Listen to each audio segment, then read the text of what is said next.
Long Beach Navy ship, the BRP Sierra Madre, from the area. China Foreign Ministry spokesman Zhao Lijian said their position remains unchanged. Lijian even justified their Coast Guard's presence as mere patrolling and as part of its duty. Despite tensions last week between Chinese Coast Guard ships and Filipino supply boats at the Ayungin Shoal in the West Philippine Sea, the Philippine government says it will not abandon its outpost and will continue to assert its sovereign claims under the UN Convention. Will government remain consistent in rejecting China's demands over the West Philippine Sea? We discuss in this episode of The Chiefs.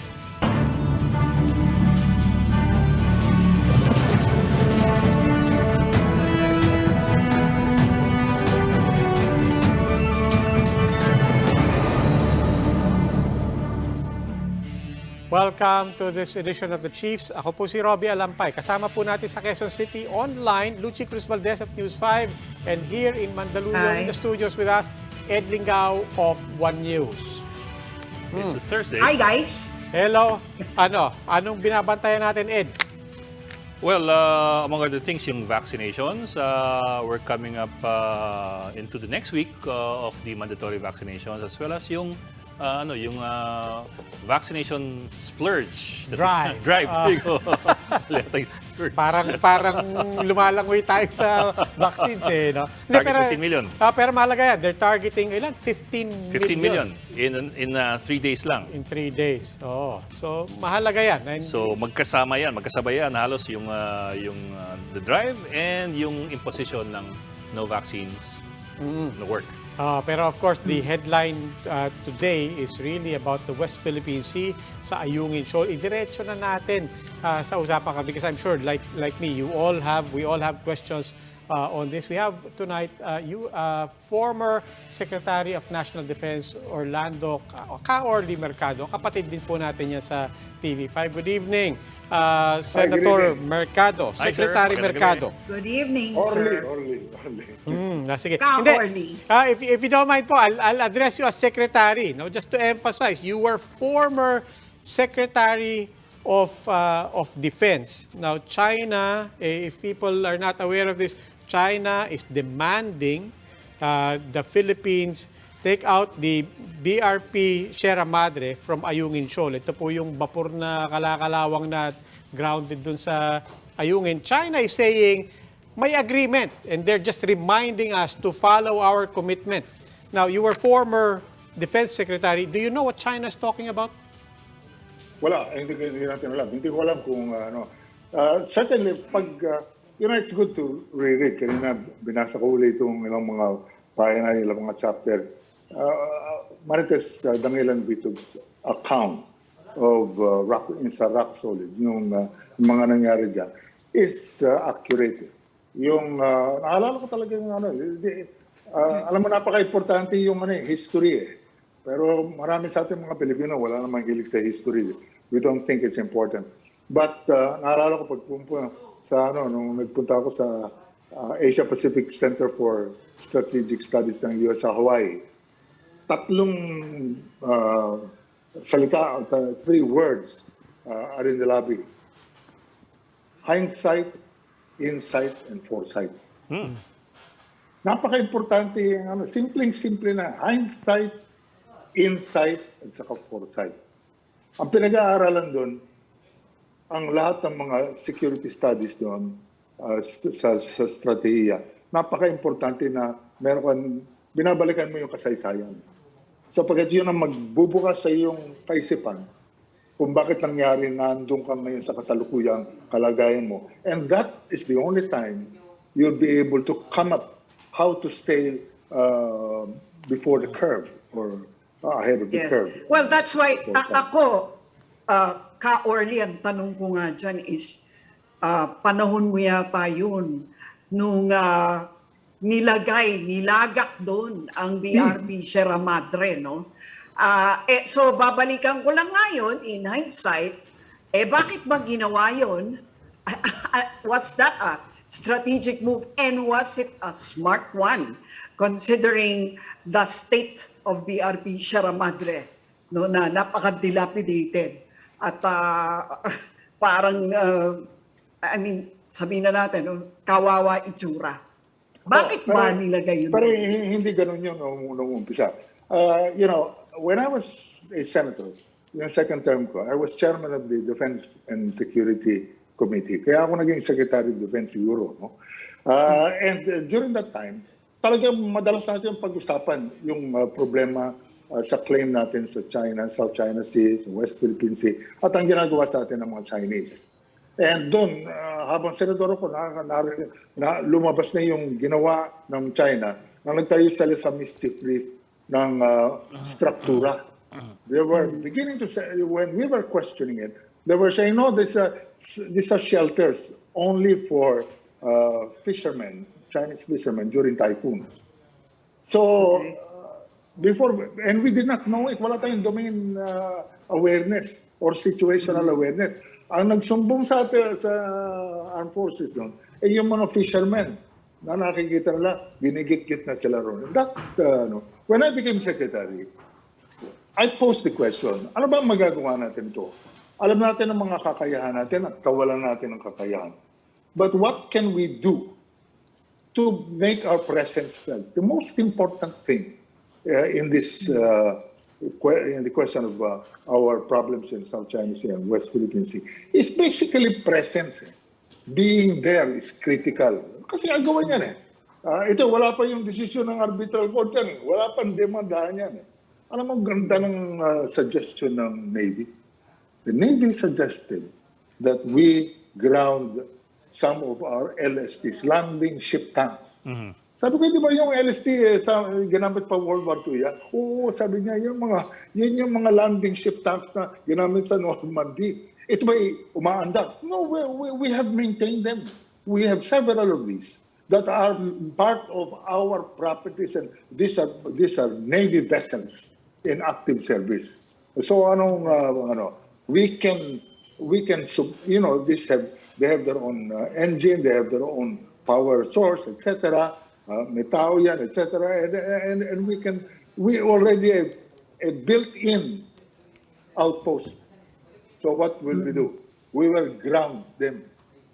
Okay, sabi ko, siya, pag-aralan natin kung saan tayo unang mag-ground. Tapos, pag-aralan natin yung ibang mga critical areas kung where we can ground other LSTs. Okay, it was a good suggestion.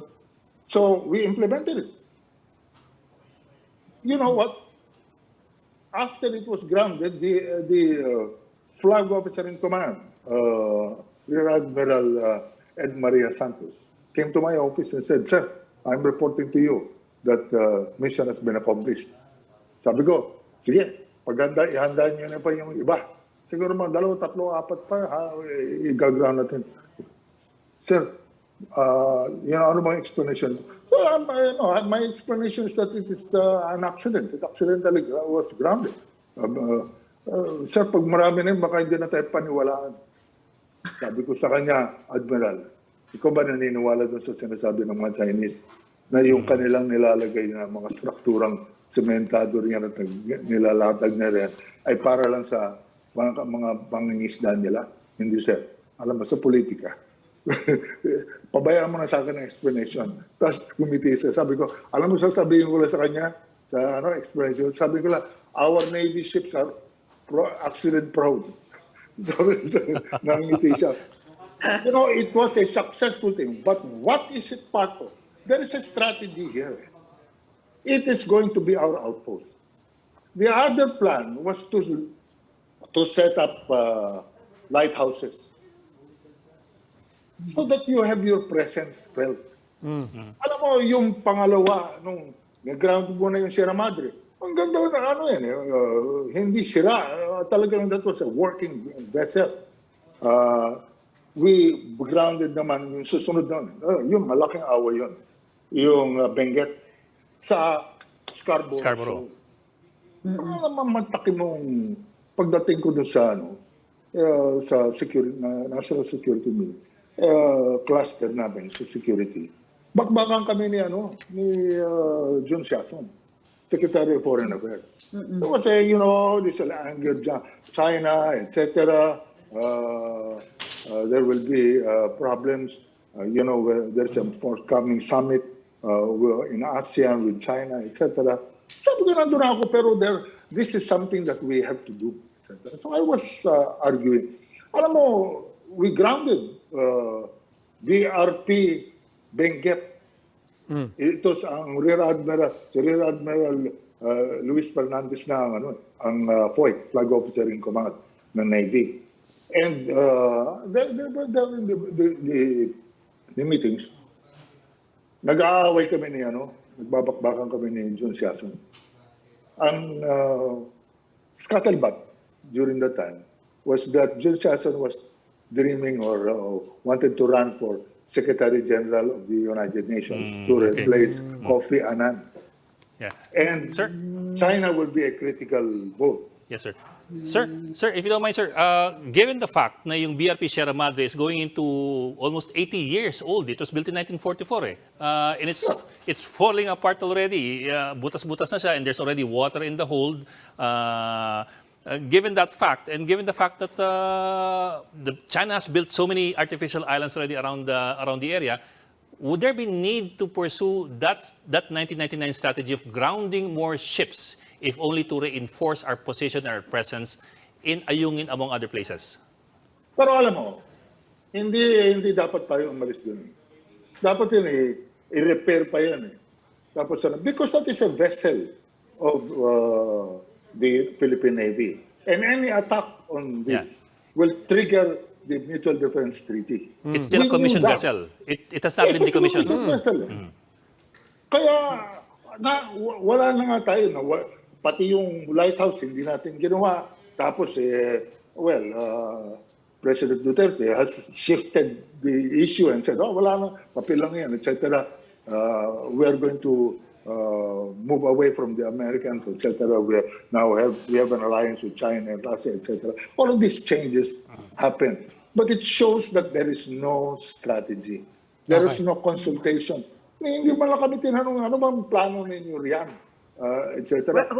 Kaya nga yung tanong din dyan ng marami, gaano katagal pa ang buhay ng BRP Sierra Madre na yan? Baka naman bukas mag-ising tayo, sira na yan. Sira na talaga. But the point here is that wala tayong follow-through. There is no consistency in the implementation of the things that we're doing. Okay. Orly, papunta na tayo dyan. Nandun na tayo tapos na tayo sa hindsight. Doon tayo sa insight. So what point is China trying to make here? I mean, I think they know that at face, this is an unreasonable position that they've taken. I don't think they expect us to say, ganun ba? Siyempre, they expect precisely how the Philippines is reacting now. And they know the objectives and they know, as you said, the hindsight as to why that's there. So why are they doing this now? Okay. China is waging what is called a political warfare in the Philippines. It is using soft power, it is using hard power. And dito, unrestricted economic, social, etc. Lahat yan. There are no restrictions. In fact, this is in furtherance with the advice of Sun Tzu, who says that the supreme act of war is the ability to subdue the enemy without fighting. And the more important message that China is telling us is that you are already defeated. Tanggapin nyo na. Wala kayong magagawa. Hindi nyo kayang yan. Nanalo kayo sa arbitral court ng UNCLOS, pero you are actually defeated. That is the insight now. That's what they're doing to us. But the question that we should ask our leaders and the future leaders who want to become president is that, are you accepting that? Are you not going to question this so-called victory? We know that in a political warfare, hindi naman geram, we have been given this false dichotomy na wala tayong magagawa, sumurrender na tayo, etc. Yakapin na natin, welcome yung mga bakuna, kung ano mga ibibigay sa atin, yun ang Pero ang mawawala sa atin, isipin mo yan, yung sinasabi ni, ang ganda ng picture na dinodraw ni Supreme Court Justice Antonio Carpio. Pag pinagsama-sama mo lahat ng land area ng Pilipinas, pag nagdikit-dikit mo yan, mas malaki pa ang dagat na mawawala sa atin. And it is here we're talking about food security. Now in foresight, it is very important for us to focus on not only the issue of oil, gas, etc. This is our source of protein. And our population is growing. And food security is a very important issue here. It's not a matter of whether we have ability to fight a naval war with China. Obviously, we may not be able to win. But it is important for us to be able to be smart. If they're using soft power and hard power, we have our only recourse is smart power. Okay, but it raises a question and sends a message even to the people running for president right now. Kahit sino pa sa inyo ang manalo. But at the same time, this inevitably puts the incumbent on the spot, President Duterte, especially given the words of President Duterte before that many very initially called passive, even defeatist, and so on. Again, with the benefit of hindsight and insight, are we here also partly because of those words? Yeah, well, ano tayo kumbaga sa boxing, bara-bara tayo Hindi natin binibigyan ng science yan Alam mo, 3 taon ako natira sa Japan, sa COVID. Nanonood ako ng TV. Pag nanonood ako ng TV, minsan, mahilig ako sa boxing, sa martial arts, etc. Pero nanonood ako ng sumo, wrestling. Ako corner ako, sabi ko, itong mga overweight na wrestler na ito, simple-simple lang. Ano ba pinagkakaguluhan nila? Ba't gustong-gusto nila? Pero nakakakita ko na mas maliliit na mga sumo wrestler. Napapatumbat, napapaalis nila sa circle. And it is by being smart at positioning of their body, the legs, how to push. It's all about balance. So there is no such thing as just because China has grown into an economic power and now consequently also a military power, and even has gone up to space. The issue here is that we can still make a dent, and this can be done by really having a strategy. Okay. I guess the question is, what is the strategy, Okay. Because, I mean, right now, the only thing we're hearing is, let's just dig in our heels here and stay there and stay smart. But really, I mean, part of the smartness is really coming up with that strategy. And we wonder what strategy that might be that could make us not just keep fending them off, which we don't even succeed in doing, but in winning this. Actually, hindi naman tayo walang laban Totoo niyan We're so personalistic. Pag hindi ka kakampi ni Pinoy, sasabihin mo, you belittle the achievement. Ang laki ng achievement ng arbitral tribunal We have been given the backing of international law. So we can question that so-called victory or the pronouncement that we are already defeated. So we have to define our assets and determine our value. What do we value? So it is very important for us to have not only to have a national strategy, but to be able to work with allies. We were turning our back on the United States. Yun lang ang pag-asa mo rin kung binubuli ka ng malaking manat pa ng kakampi. Hindi lang ang kakampi dito sa mayroong mga bansa, mayroon din problema sa China, Vietnam, Indonesia, Malaysia, pati yung Brunei, meron silang claim sa South China Sea. So the issue here is for us to be able to work with them. But how can we lead if we talk with a forked tongue and we speak with both sides, two sides of our mouth? We have to be clear and we have to be, hindi yung wala tayong wala tayong laban dyan tanggapin na natin ito. The next generations will point the finger to us. Pinabayaan nyo na kami sa environment, pinabayaan mo na kami pati ba naman pagkain natin mawawala ng dahil sa mga desisyon ninyo. Ano ba kayong mga trapo kayo? My God, gugulong tayo sa mga libingan natin sa sasabihin ng mga susunod na mga henerasyon. Our lack of courage and our lack of strength of character to be able to fight for what we lagi natin kinakanta sa manlulupig di tayo pasisil. Lalaban tayo hanggang mamatay. Pero these are all words if we don't act. Sir, we get your point na we need to have some sort of a diplomatic offensive, knowing our friends, getting our friends together, and knowing our enemies as well. Pero doon po sa part na na you emphasize kasi kanina the need for presence the need for presence in that area. Otherwise, you lose by default. What should we do with regard to presence? I mean, simpleng resupply nga lang hinaharangan tayo.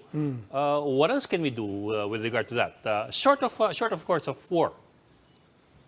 Alam mo, marami tayong matutulungan kay Mao.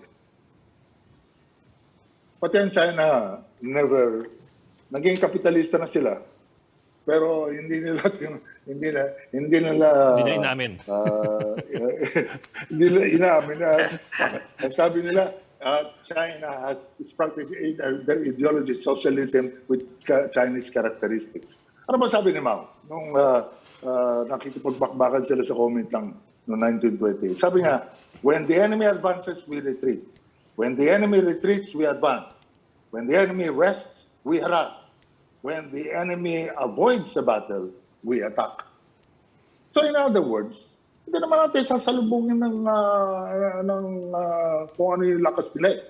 Ang gagawin natin, hahanapin natin kung saan ang pagkakataon na we can make our presence felt in a way wherein hindi naman lahat ng panahon sila merong So, ang importante lang consistency.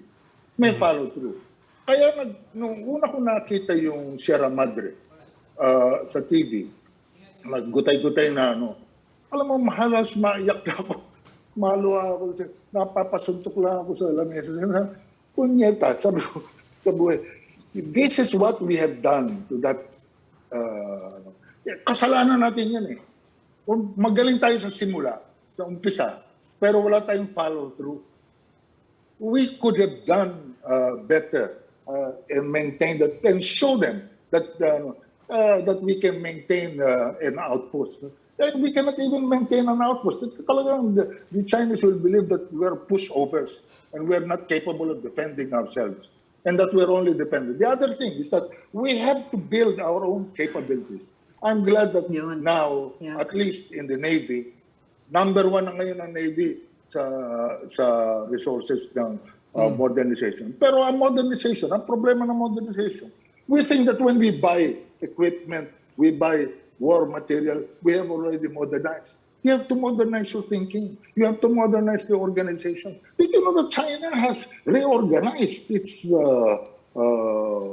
armed forces? It has even imported yung jointness, yung joint activities of all the services from the Americans. Kinopia nila yung joint commands ng Amerika at ginagawa rin nila. Tayo rin, we're also doing it, but mahina tayo. We think, marami pa nag-iisip, nakakala nila, pag bumili na tayo ng mga vapor, kahit bumili tayo ng mga submarine, we're already modernized. No, we have to. The other way, nabanggit ko si Mao kanina, because the Chinese are using militia on us. Hindi naman Navy ang ginagamit sa atin Ginagamit sa atin. Sino nag-invento ng militia? Si Mao. Ano ba yung People's War, yung Peasant War? Ang farmers by day, fighters by night. Yan ang gagawin natin. Sila lang ba pwede? Dapat i-organize natin lahat itong mga mangingisda natin. Meron na tayong bantay dagat Palakihin natin yung bantay dagat. Suportahan natin. Bigyan natin ng communication equipment para alam natin kung ano nangyari. We have abdicated even knowing what is happening there. Now, the Navy is beginning to work. Yung hindi natin kaya, you can have drones, etc. We can buy, Let's stop thinking of buying yung magagandang armas na, Hindi, utakan ito Senator, Secretary, I also want to try to understand, I mean, the risks and the gamble, if there's any, that if you will agree that there's any, on the side of China. Because as you said, right now we have an administration that even by our people's perception is not fighting, is not taking a stand. And then China has its strategy, as you said, using its militia and so on.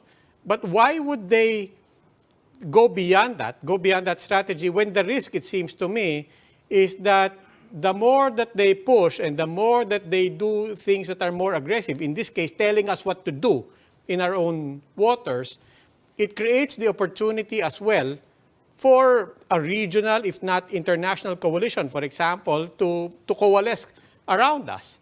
At the same time, it forces the hand of government to make stronger positions. And certainly, it sends that message also to any new government in 2022. So again, I want to understand, is there a risk, is there a gamble on the side of China as well? They will gamble, and they're going to bet on supporting, hopefully, for them, a president that will be more friendly or will continue, will actually dismantle these things that are being done by the armed forces. So I think it should be an issue. Magtapatan tayo. Alamin natin, declare nyo yung mga kumakandidatong presidente dyan. Kung saan nagagaling ang pondo. Kasi ngayon, pag tumakbo ka ng presidente ng Pilipinas, tumakbo ka ng senador, it was not like during my time, bawal ang television and radio ads. Talaba, Ngayon, you need serious money to run for president. The question we would like to ask is, are you willing to stay that and prove that you are not the Manchurian candidate? Last na lang, Sec, tanong ko lang will economic, or business, commercial partnerships with China in regard to exploration, for example, of the West Philippine Sea, will those undermine our position as far as the WPS is concerned? Is that something that we should, seriously look into? It depends on the contract. This can be done without sacrificing our sovereignty and control and our territorial integrity. But if you look forward, the foresight will tell you that our ambition to develop or to exploit fossil resources, oil from Gas and oil. is misplaced because the end of oil is coming.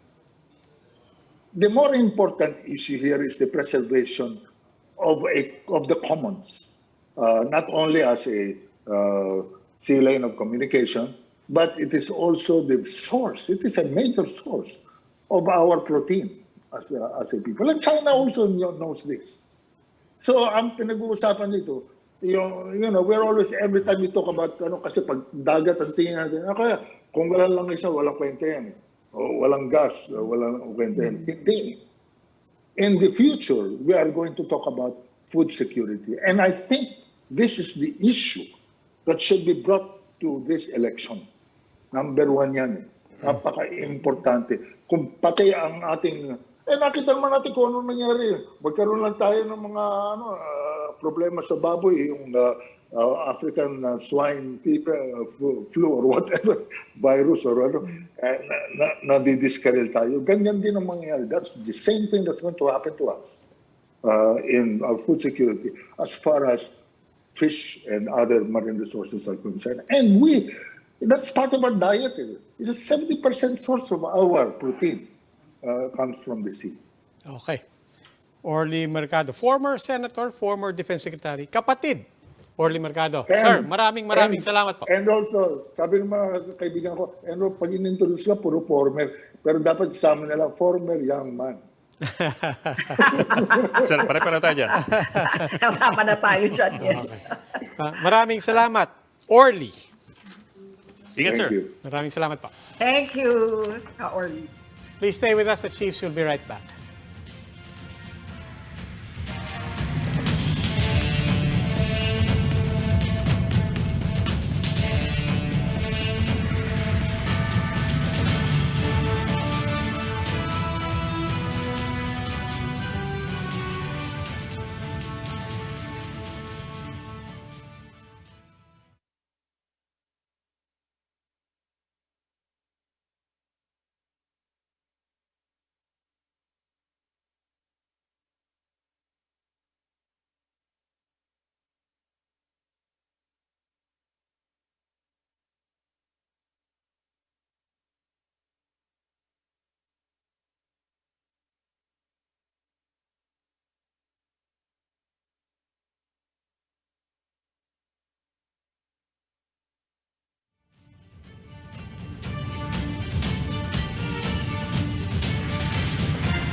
Welcome back to the Chiefs here on One News. And now with us is Senatorial Candidate Attorney Alex Lacson of the Kapatiran Party.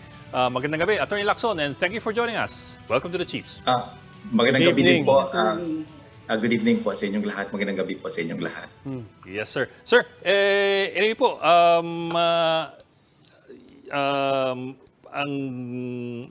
the last time you ran, I think, for an electoral position was more than a decade ago. And you also did not win. That was in 2010. Correct. Ano hong bentahin nyo ngayon para kayo manalo? I think I have more experience now. I think I believe na mas marami akong support right now. I definitely have a lot more of wisdom, including I'm more prepared now compared than in 2010.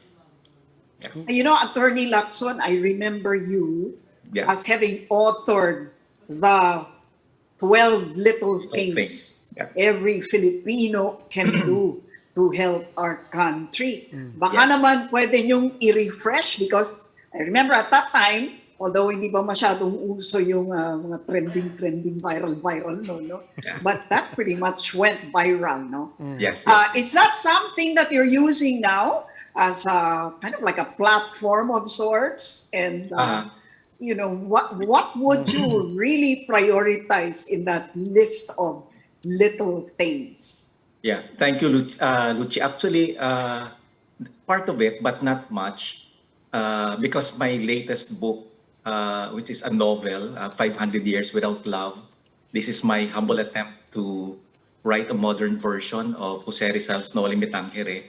Nilaunch ko ito last year, and in that book, I talked about what I believe is the social cancer ng ating bansa ngayon. And in that book also, I offered what I believe are the radical reforms that we need to address itong social cancer ng bansa natin ngayon. So nung nilaunch ko sa last year, several prominent people who have read the book encouraged me. They said, Alex, these radical reforms that you wrote in the book, they are beautiful, and sayang ito if hindi siya ma-implement, hindi siya ma-push. No? And I think that's one reason that that motivated me, because ang tendency kasi pag writer ka, you tend also to fall in love with your own writings. And that's what happened, I guess. No, I deeply believe in the reforms that I talked about in the book. And to be honest, Luci, parang gusto ko lang lumaban. I'm just in a fighting mood. I just want to fight for that small space and use that small space for good, for truth, for justice, for good governance. And that's what I feel dahil honestly, tumatanda na rin ako. In 3 years, I will be a senior citizen. I've been a writer for almost 20 years. I've been writing books. I've written several books, all of them about love of country, good citizenship, good leadership, offering solutions. but this book the last one that I wrote, this is different because you will be able to find a thousand bits and pieces of myself, of my heart, of my soul are in this book. Yeah. Attorney Lacson, just like Lucy, and like a lot of Filipinos, ako, nabasa ko rin yung 12 Little Things. Kayang-kaya kong basahin yung 12 Little Things. You know, manifest lang siya, but really, it carries a lot of things. I was refreshing my really good points. They still apply to this day. Yeah. Yung 500 pages, medyo hindi ko pa kayang basahin yon. But how do you boil it down for us? When you refer to the social cancer of the Philippines, Answer. Yeah. how would you boil that down to a line or a sentence? Ano ba ang social cancer? Ano ang punot dulo ng problema ng Pilipinas ngayon? And just 2 or 3 reforms that you referred to, what would those be? Yeah, it's essentially lack of love, which on the other side is greed by our political leaders who love themselves more than they love the Filipino people in our country. So you see this among our political leaders. I describe them as self-serving leaders. And you see this, yung pinakamukha nito, political dynasties, na dumadami sila, pamilya nila, sila lang in the past 20 years, 30 years, umuunlad pamilya nila, dumadami sila sa posisyon, but ang sitwasyon ng ating bayan ganoon pa rin. So it's actually 500 years without love from our leaders, no? But not only political side, you also have their selfishness, greed of many of our business people, especially the big business who they earn so much in a year, their companies earn so much by the billions, hundreds of billions, but the way they pay their employees, no, so hindi nagsaspread. And so while I see that, of course, corruption is another one, no, one root causes, wrong policies, wrong programs, bad leadership. Ito yun. But the bad leadership is often provided by, ito yung binibigay ng mga political dynasties sa LGU, sa local level, including sa Congress, no? And for as long as we're not able to address itong political dynasty issue, we will not be able to address the problem of bad leadership, and we will not be able to address the problem of corruption, lack of meritocracy, bad policies, bad governance. So it's a bottleneck problem, itong political dynasties. Unless we're able to find a solution to this, there will always be the issue of bad leadership, bad governance, bad policies, lack of meritocracy, and lack of observance of the rule of law. So it's like that, no? So Okay, Attorney, again, I'll go back to that because it's really good. No? For people who have not revisited this, simple things like follow the rules, follow the law. When you speak of your country, speak well of it. Respect our soldiers, our policemen. Do not litter, and so on. But point number 8, you said, during elections, do your solemn duty. And I suppose you were referring to voting. But at what point did you have your own reflection and epiphany na itong 12 little things, mukhang kulang to mukhang it's not enough that I vote. And in your case, you actually realized that, no, I have to put myself in position somehow. At what point did your frustration lead you to that reflection na, no, I have to put myself out there? Yeah, actually, that thought has been with me for a number of years in the past. But I contented myself in writing books and trying to push for radical reforms from the outside. But this time around, it's different. No? I can see that talagang dumidilim na yung sitwasyon ng ating bansa, padumi ng padumi yung politika. And because of what happened in the last 5 years, may nakokonsensya ako, no, na I was pushing for reforms from a comfortable position in an air-conditioned room, and hanggang sa dumating na yung point na, well, in 3 years I will be a senior citizen. So while I still have some youth with me, I'd like to use that some youth with me to push for these reforms that I believe in. Sir, but so that's why Yes, sir. I decided to run for public office, no? Yes, sir. Sir, Yeah. but all these things that you mentioned, the corruption, selfishness, greed, the lack of love, all these things are things that everybody will agree with, even the candidates who have Yeah. faced corruption charges or have Yeah. faced plunder charges, or Yeah. who have so many problems with the law. They will all say we agree with that. So Yeah. what po would make your position, your stand, yung bentahe ninyo any different from them? Kasi po, from the point of view of voters, Yeah. Yeah. yung sinabi nyo, sinasabi rin ng ibang kandidato, pati yung Yeah. mga nasasangkot sa korupsyon. Yeah, yeah.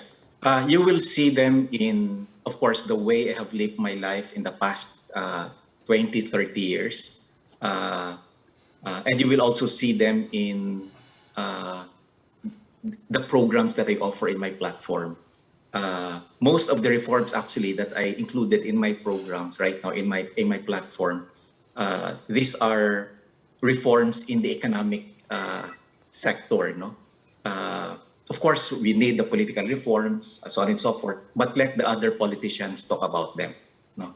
But in my opinion, the radical reforms that we need in the economic system are as important as the radical reforms that we need in the political system.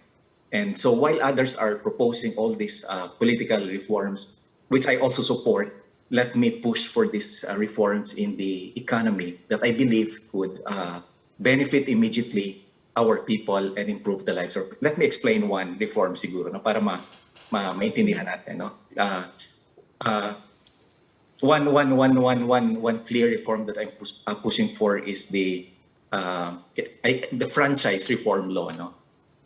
As we all know, pag nag-franchise, halimbawa yung Jollibee, McDonald's, Chowking, whatever, anong mga retail companies.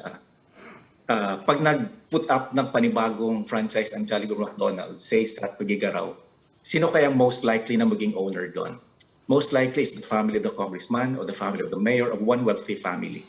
So, ibig sabihin, there is no spreading prosperity kasi mayaman na sila, bigyan mo pa sila ng Jollibee a franchise or McDonald's as franchise, lalo lang sila yaman. No, there is no spreading prosperity. My proposal is very simple, and this would allow the spreading of prosperity.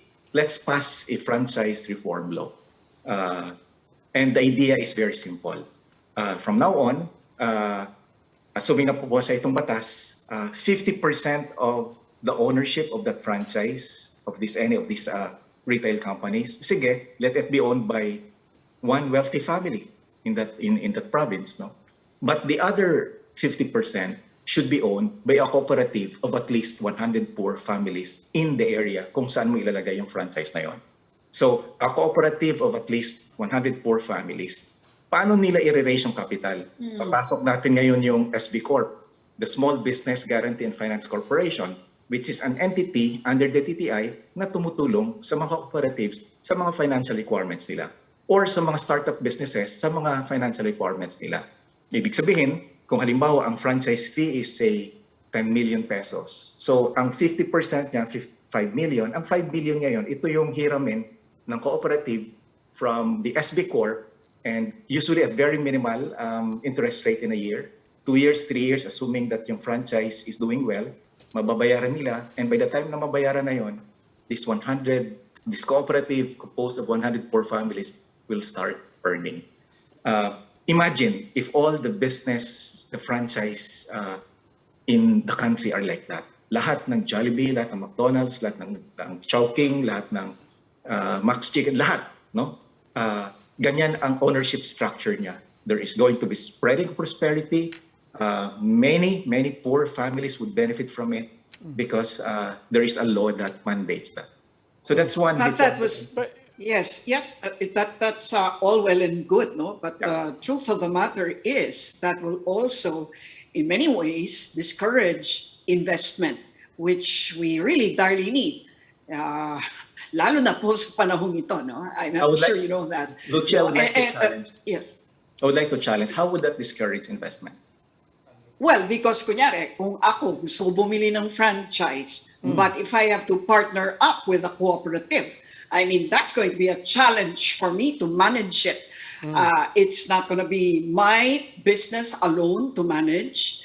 I will have to deal with so many other people. And when you're talking about cooperatives, and we all know that even with cooperative laws that we have, that are supposed to encourage and make it easy for example, farmers to organize themselves into cooperatives, ay napakahirap pong mag-succeed ng mga kooperatiba. Kaya rin po, hindi po nagtatagumpay ang land reform, hindi ba? So I guess the point is, although the intention is good, how do you know that this will not create another problem in another sector of this industry? Oh, siguro we have to test it when it's there. No? Tingnan natin kung talagang it would discourage investors. No? But I believe that there would be enough good people out there who will also have the finances, who will also have the financial wherewithal, who would believe in the idea and go for it. No? Not all mayroong mayayaman, sobrang mayaman that they can afford the entire franchise fee, but meron ding hindi masyadong mayaman who may be able to afford, say, the 5 million or the 10 million, the 50%, and who might just like the idea. So ibig sabihin, there is a market for investors of this kind of business ownership na di ba, na dati kung hindi nila kakayanin yung 20 million na franchise fee, but suddenly the 10 million is affordable for them and they might go into that. But in terms of management, I think we'll be able to eventually find a way how to make it work. Because ang cooperative naman, you don't allow all the, say, 100 poor families to go into the management, but you allow the leaders of the cooperative to be part of the management. So, and Yeah, but that's Attorney Lacson, my thinking. I mean, dagdagan ko lang yung ano ni Lucy. I mean, we've been covering environment, agriculture, agrarian reform for as long as you've been writing and into social movements. And I think I'll be more blunt than Lucy. You say, let's experiment, let's try it. But the thing is, with cooperatives, we have been trying it. Community-based management, we've been trying it in natural resources. And there have been successes, but there have also been, let's face it, a lot of failures. And there is really also a stigma that many cooperatives badly run, poorly managed, and so on. And I think it's the same question. Wouldn't that basically create a disincentive for entrepreneurs? Let's not even say political players or dynasties in a province. Let's just say entrepreneurs in general, di ba? If they're going to set up something in their hometown, doesn't that create a disincentive for them and a barrier for them? Yeah. I personally don't believe it would really create that disincentive. Again, siguro for some businesses, no, for some business people. But I believe that there would be a different sector of that, belonging from a different level of maybe financial level of investors that would come in, that would fill in the gap. Again, as I mentioned a while ago, there would be investors na dati hindi nila kaya yung 20 million, and suddenly right now, pag binaba mo sa 10 million, kakayanin nila. Okay. And in fact, the truth of the matter is that not all cooperatives in the country, I'm sure nowadays that not all cooperatives in the country are a failure. Actually, there are many successful cooperatives in the country. No, and if we only focus on the successful ones, we can say that the cooperatives in the country could succeed. If we would focus on the negative of the failed cooperatives, then you can say that the cooperative in the Philippines is a failure. But again, there are successes. So we can build on these successful cooperatives. If you would look at countries like Taiwan, including Thailand, South Korea, Japan, the Nordic countries, the Scandinavian countries, Germany, the foundations of the economies of these countries are cooperative enterprises. Very, very big ang cooperatives sa Germany. Kasi laki ng San Miguel natin. No? So, the challenge being is that kung naging successful dun sa bansa nila, why is it not as successful dito sa Pilipinas? Okay. So, ibig sabihin siguro, so the challenge is how do we make the cooperative system in the country more successful than what it is today? So, yun yung challenge, no? So, and part of the effort that we must do is really siyasatin natin, let us investigate ano ba yung problema ng mga cooperatives. Bakit maraming nagfe-fail although mayroon din nagsasucceed. So I think we have to keep on looking for the loopholes and keep on improving. Okay, Attorney Lacson, I'll pull back to something more fundamental to what you were saying. Lack of love for country. Yeah. And this is something that I thought of, again, as you were suggesting this reform on the business, economic, and even political side. How much faith do you really put in that? That you could somehow raise the level of love among our political leaders to the point that they will actually vote against their towns. But I guess yun talaga yung pinaka at bottom is the question. How much faith do you really put in that that if we could only instill more love of country, reforms will follow? Yeah. I continue to believe, of course. I'm a very optimistic person. I'm a very hopeful person. That's who I am as a person. Also, I keep on moving forward. I keep on thinking of ideas on how we can improve things, and I keep on offering solutions, and I keep on selling these ideas. I keep on selling these solutions. I continue to believe that if in the hearts of our people there is goodness and there is love for others, and we need to awaken this love for others. No, but of course we have to be also not be naive, and we have to keep on looking for ways by which we can push for them and realize things. No, kung hindi talaga siya pumasa sa Kongreso, then I think we should. I've done this before, no? Ibig sabihin, we've started this, which is using the People's Initiative petition, pass a law through the People's Initiative. No? In 2013, we tried to do this. We got very close to achieving the number of votes that we wanted. We wanted to get, at the time, 5.5 million votes for our People's Initiative petition. We got close to 5 million votes. No? Naubusan lang kami ng oras, no? So I believe that if we cannot do this through Congress, maybe the people would support and keep on finding ways so that we can open that door, itong People's Initiative petition, because itong People Initiative petition, this is a power granted by the Constitution to the Filipino people so that they can pass laws directly by passing Congress in that for that matter. So, but that door we have never used because wala lang, marami sa atin sumusurrender, no? But I believe that if we keep on pushing and pushing, that door will eventually open, and we can use that, perhaps to introduce the radical reforms that we need in our country. I hope it happens within our lifetime, no? Okay. Well, Attorney Lacson, maraming salamat po sa oras ninyo. Maraming salamat po. Maraming Thank you, salamat din sa Attorney. inyo lahat. Thank you very much. Thank you, everyone. Si Attorney Alex Lacson po, tumatakbo po sa pagka-senador. That's all for this edition of The Chiefs, but we hope what was discussed here will keep the conversation going. Before we go, a reminder to everyone, mask on, wash hands, and stay safe, Philippines. I'm Robbie Alampay. I'm Lucy Cruz Valdez of News 5. I'm Ed Lingao, and we are One News.